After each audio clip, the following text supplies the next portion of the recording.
How should we read this latest video from Trump as his administration concurrently deals with its own challenges in the U.S.? Absolutely. I mean, kind of like the way you have all been discussing it this morning, this is such a significant escalation. I think that we've really seen how quickly this has escalated. It was Saturday that President Trump first put out that first post on Truth Social. By Sunday, he was talking on Air Force One, saying that, he might be considering airstrikes. He might be considering boots on the ground in Nigeria. This is now Thursday morning, and we have this what looks like a pre-recorded video statement, probably filmed inside the White House, where he basically laid down 3 key points. The first being that, yes, he has officially declared Nigeria as a country of particular concern. The second being that he said they are, quote, ready, willing, and able to move forward. I mean, these are really strong words that he's using. And lastly, he essentially appointed 2 senior government officials, the names are Tom Cole and Riley Moore, to move forward with this entire endeavor.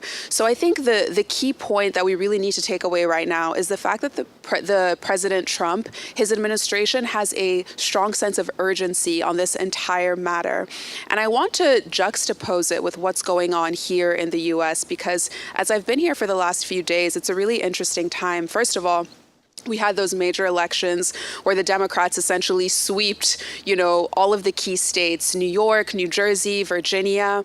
And then you also have this government shutdown. Of course, it's historic, but it's starting to have real impact on people's lives. Later today, the Trump administration is going to essentially say that a number of the biggest airports across the country are going to cut air traffic by 10% because they literally have not paid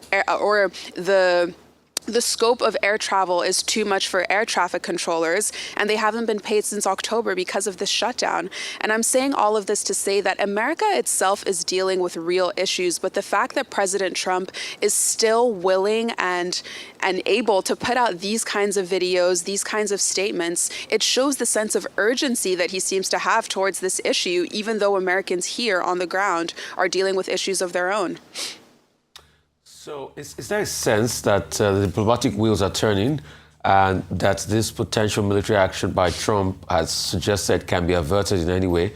And are you getting any feelings? How's the Nigerian government responding to this? Do we have our people? Do we have boots on the ground in America? I'm talking about negotiation boots on the ground, lobbying boots on the ground, because as at this point in time, definitely there are some Republican lobbies that definitely will work with Trump, which people can engage, a government can engage at this point in time. Or is it when our ambassadors come in, we're going to get our boots on the ground into the Capitol and start talking to people? So in theory, it seems like that is what should be happening. I know that you all briefly talked about that speech from the Minister of Information, Mohammed Idris, yesterday. He said, and I quote, President Tinubu is taking the lead in addressing all areas of misunderstanding through diplomatic and political channels. Now, the Minister of Information wasn't specific about what political channels or what governments the administration is interfacing with, whether it's the American or any others. But there's still this sense that diplomacy as usual is not really the name of the game anymore. I mean, we've seen in the last few days that President Trump is big on Twitter. He's big on Truth Social, as well as, Senators Ted Cruz. They're posting videos. They're, retweeting one another, replying to one another's tweets. This is not the diplomacy that, closed door meetings, people kind of speaking behind closed doors and just interfacing on a one-to-one personal basis. This is the age of social media. And I think that, we also saw that one tweet from the Minister of Aviation, Festus Keyamo, where he wrote this open letter to President Trump. But aside from these statements that we've seen here and there kind of flying in a very public sphere, there isn't a sense that diplomacy as we know it is really taking place in this situation. And I think that given the sense of urgency and fire that the Trump administration is coming with, the Nigerian government needs to find a way to put forward an intentional and nuanced plan about how they plan to address a lot of these allegations that America is coming forward with. I can give you an idea quickly, Anieze. How about Nigerian government engaging top MAGA podcasters, engaging top right-wing media outlets, engaging Fox, buying ads on Hannity's show, engaging the likes of Tucker, engaging the likes of other top MAGA podcasters, because these are the people Trump listens to. Absolutely. I know that Mohammed Idris was briefly on CNN.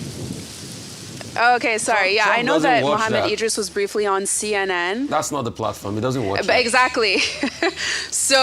Exactly. So, you know, there's still this sense that there isn't this direct communication between the Nigerian government and the American government as well. And I think that that's a really key point, because there was some reporting that said that what essentially set off all of this, what essentially set off President Trump putting that initial tweet or that initial post on Truth Social was a Fox report. And you know, Senator Ted Cruz has been at the forefront of all of this, and he's, you know, he does a lot of interviews with Fox. He did one just yesterday as well. So I think that that's a really key point. Engaging the media, the American media, would be a really interesting tactic to potentially communicate with the Trump administration as well.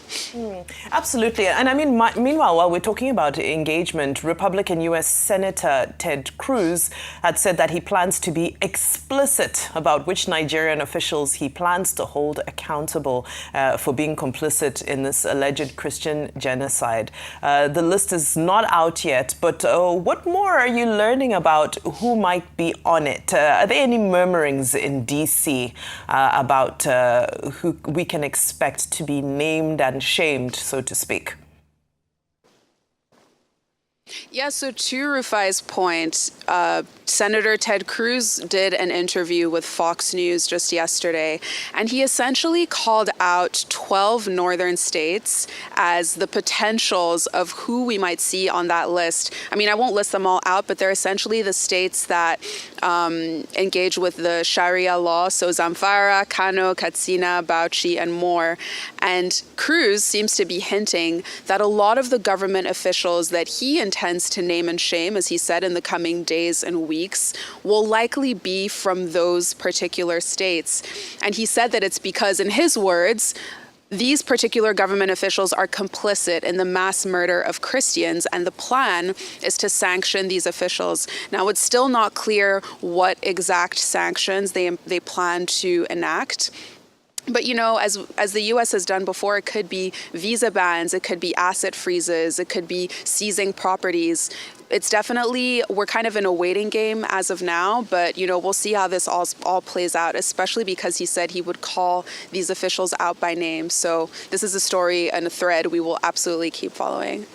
All right, thank you so much, Anieze. I think in terms of diplomacy as well, I have it on good authority that another head of state is also helping that conversation from a Western country as well, that Nigeria has a good diplomatic relationship with, speaking to Trump on behalf of the Nigerian president. And that's also a way to go in addition to, like you talked about and Faz mentioned, you know, using, you know, leveraging Western media. Thank you. We look forward to more conversations with you throughout the day here on Rise News, and of course tomorrow as well, just giving us updates from Washington, D.C. Thank you.